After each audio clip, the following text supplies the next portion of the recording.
Hello and welcome to another episode of CryptoTime. My name's James Coughlan and I'm joined with my usual co-host, Antonio Shillingford. How are you today, my friend? I'm rather fine. How about yourself? Good, as always. Looking forward to kicking into two prominent subjects that have cropped up over the last week or so. I'm going to be looking into actually a fantastic project that's been built on BSV, which is called Amleh Gold. And you're going to be looking into what, sorry? I'm going to be talking about OKEx. They've delisted more cryptocurrency projects and we'll go through the exact reasoning on why they have delisted these projects.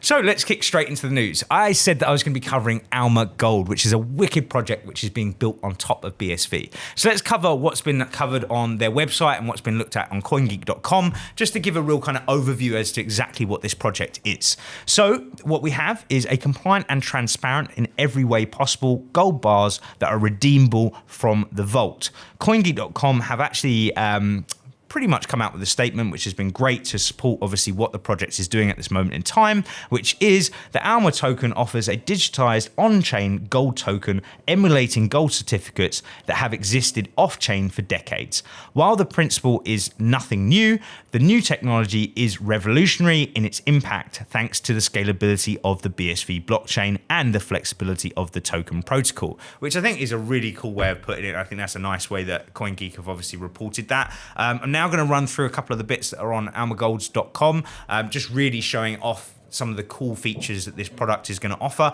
And then I want to talk about this whole banking the unbanked, that question and that point that gets brought up time and time again throughout the Bitcoin ecosystem at this moment in time, which to me has been a little bit of a silly comment at the moment, but I think this really does complete that circle and make it possible to operate properly as a currency for underdeveloped countries.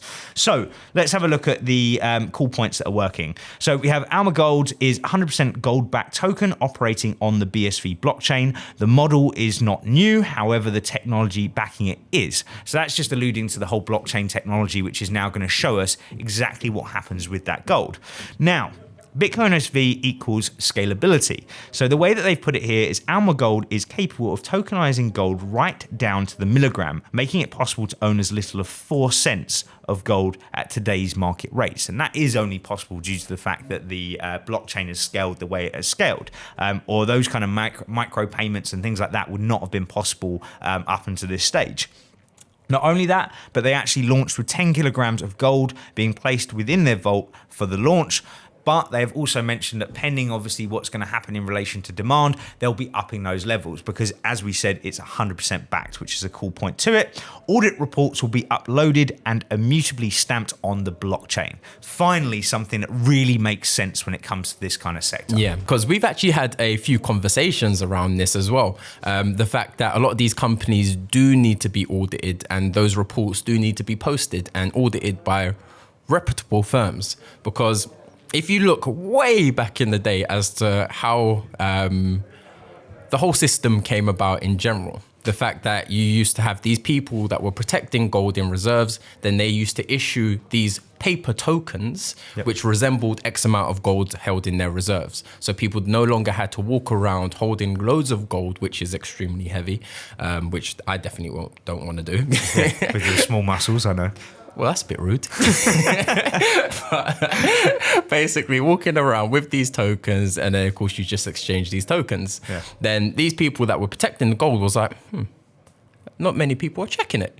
What if we just printed more of these tokens? Yep. And then that's how everything really, really started coming about. And then more recent day, President Nixon completely abolished the gold standard. Then the dollars, the pounds that we have at the moment, it literally resembles nothing. It has no backing of any form of gold. So it's just literally a belief system, a belief that this £10 will have the exact same spending power when it gets exchanged to you, that you also have that belief that it buys the same amount of goods and services as what I believed. The other thing that I wanted to discuss around this, which is really, really important to me, is this whole conversation about banking the unbanked. Now, this is something that I've got quite irritated with in the past, right? Because as it stands at the moment, I totally appreciate there are undeveloped countries out there where people are not banked at this moment in time. But saying that cryptocurrency is the viable solution for them, in some instances could be correct, but in a lot of instances, it is simply not. If, for example, we look at the volatility that we have,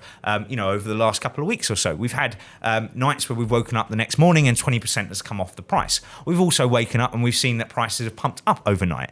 But the whole point being is if somebody is truly earning less than $2 a day, and they want to actually store their funds within a coin, even as BSV, which we're massive backers behind, it is far too volatile for them to use at this moment in time as a currency for me, and in my opinion, right? And I agree with that opinion. And it's something that I've been very strong on over the whole longevity of the cryptocurrency talk, because they keep on saying about the unbanked, the unbanked.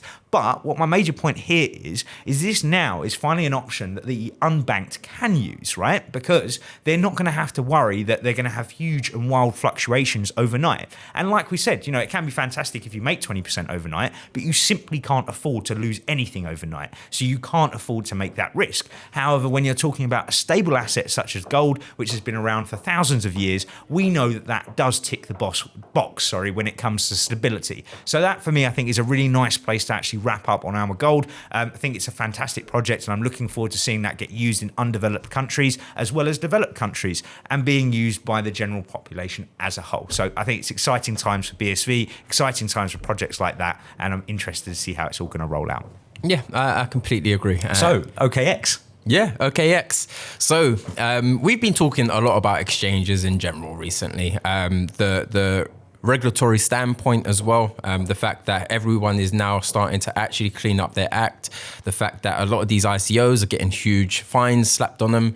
So the space is really starting to clear out. That whole wild, wild west mentality is starting to phase out because it is literally getting kicked out. Yep. Then, of course, we have a lot of these ICOs that can't pay back the money. So a lot of people there's more things happening, basically. Yep. So during the price slump, a lot of these coins and these projects, from the initial money that they actually made through the ICO that they done, through the price slump, they lost a lot of that money, meaning that they can no longer pay the development teams if they hired them in the first place. So a lot of the projects out there are just literally completely barren. Yeah, they're just dwindling away because talent isn't going to stay there, for example, to not get paid. Everybody has, I do believe truly that people within this space, that actually have a point of trying to build the industry, right? But it comes a point where you have to put a roof over your head, you have to feed, your family, your children, or whatever it may be, and you can't literally just go to a point where you're just dedicated to a project and earning nothing back from it. And that has been the situation for a lot of these projects out there. Yeah, and a lot of these projects are just dead ends because they are breaking laws, they aren't taking law into consideration, so they are literally from the get-go, they're putting their first footstep wrong, basically. So yeah, what's happening is a lot of these projects are completely barren, even though that they could still potentially be getting traded on some exchanges. That doesn't mean that anything is actually happening with the project, because bear in mind, all of these are technologies, and technology advancement is what really gives it true value. It's not people speculating on internal exchanges on the actual value of these things. It makes sense on why some of the exchanges that are more careful around regulation and actually complying to laws put in place are removing vast amounts of different cryptocurrency assets from either them breaking the law, coins like Monero, coins like Zcash, where they're completely anonymous and people have no visibility of what is actually going on. So that's where it started, really, wasn't it? That's what we reported. I think it was last week or the week before. We were talking about that exact subject. OKEx had deemed it not suitable for their platform, therefore have decided to drop off Monero and decided to drop off X, Y, and Z. At the time, I believe it was just Monero, was that right? Or was there a couple at that time? I can't remember actually. I think it was pretty much just Monero at that time. But really, for us, like we said, and I'm pretty sure we predicted at the end of that episode that it's just going to be a domino effect. And it's something that we've been saying for a long time, is that we believe that a lot of these projects out there are not really operating correctly. They're not really for the future of what they're trying to achieve. Like we said, it's changed. It's no longer this anarchistic, anti-government, stick your finger up type asset. And it's more of this kind of actual transparency, regulatory compliant system that truly works in a day that, needs transparency. And this is something which is really cool in comparison to what we have seen in the past. And it's nice to see that these exchanges are actually waking up to these situations, realizing that actually they're going to be setting fire to their own companies if they continue operating and using these coins that are under scrutiny. Yeah, and the reason why OKEx are removing these assets are just literally because they are barren.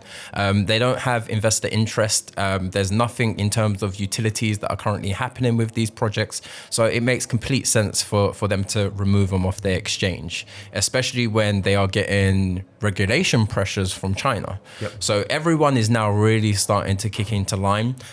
We'll have a list that pops up on the side of the screen that will detail all of the different cryptocurrency assets that they've literally just kicked off, because people do have a time window for when they want to remove their funds from the platform or exchange it into a different asset and then hold that asset. So people do have options and they do have a time window.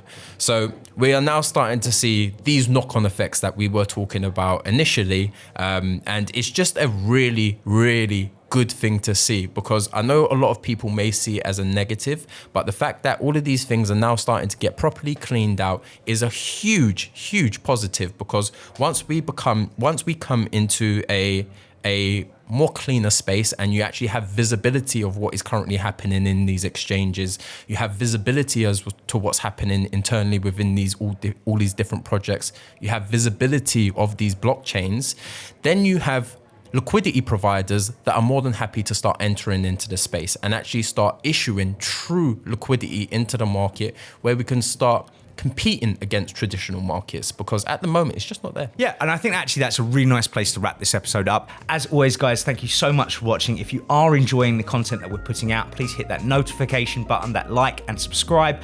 And if you prefer to listen to us, we're also available on Spotify and iTunes with some great content coming out of bitstocks.com in relation to blogs. So as always, guys, thank you so much for watching. See you next time. Bye for now.